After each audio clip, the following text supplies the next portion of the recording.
আপনি জানেন যে এইখানে রাস্তায় নর্মালি একটা সড়কের একটা ধারণ ক্ষমতা থাকে এবং এই ধারণ ক্ষমতা বিবেচনা করে এই সড়ক সাজানো হয়ে থাকে। এইটা করা হয়েছে স্বাভাবিক সময়ে যে অবস্থা, এই অবস্থার জন্য এই সড়ক সঠিক আছে।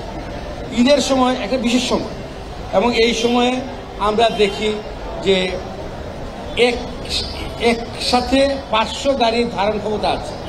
ওই সময় যদি 5000 গাড়ি একসাথে নামে তখন এটা ধীর হচ্ছে, কিন্তু গাড়ি আটকে নেই, গাড়ি চলছে। আমরা আপনাদের পাশে আছি, মানুষ যাতে নিরাপদে যেতে পারেন, নির্বিঘ্নে যেতে পারেন, এটা আমরা হয়তো একটু ধীরগতি হবে, এটা আমাদের মেনে নিতে হবে। কারণ একসাথে এত প্যাসেঞ্জার যখন নামে এটা আমাদের একটু ধীরগতি হবে, বাট মানুষ নির্বিঘ্নে নিরাপদে যাবে এটা আমরা নিশ্চিত করছি। আমরা মানুষকে আশ্বস্ত করতে চাই যে তারা নির্বিঘ্নে নিরাপদে যেতে পারবেন এবং যে কোনো সমস্যা হলে আমাদেরকে জানান, আমরা আপনাদের পাশে আছি। নগদে 500 টাকা বা তার বেশি পেমেন্টে পেতে পারেন ঢাকায় জমিসহ 20 কোটি টাকার পুরস্কার। আপনারা বলছেন আমরা জিনিসগুলো দেখব যে হকাররা যদি মানে যাত্রী সাধারণের এই সময়ে একটা দেখা যায় যে প্রচুর যাত্রী সাধারণ একসাথে নামেন, রাস্তায় নামেন, তাদেরও একটা দেখা যায় যে একটা পানি খাওয়ার দরকার পড়ে।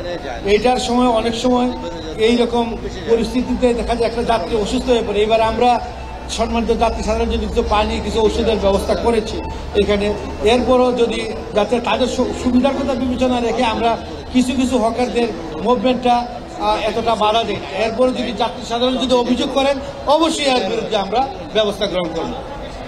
ভাড়ার বিষয়ে আমাদেরকে যদি জানান যে অমুকে ভাড়া বেশি নিচ্ছে, আমাদের সামনে আমরা কিছুদিন আগে গিয়েছি এক জায়গাতে, বললো যে ভাড়া বেশি নিচ্ছে, সাথে সাথে মোবাইল কোর্ট গিয়েছে, তাদেরকে ফাইন করেছে। যেখানে খবর পাচ্ছি সেখানেই আমরা ব্যবস্থা নিচ্ছি।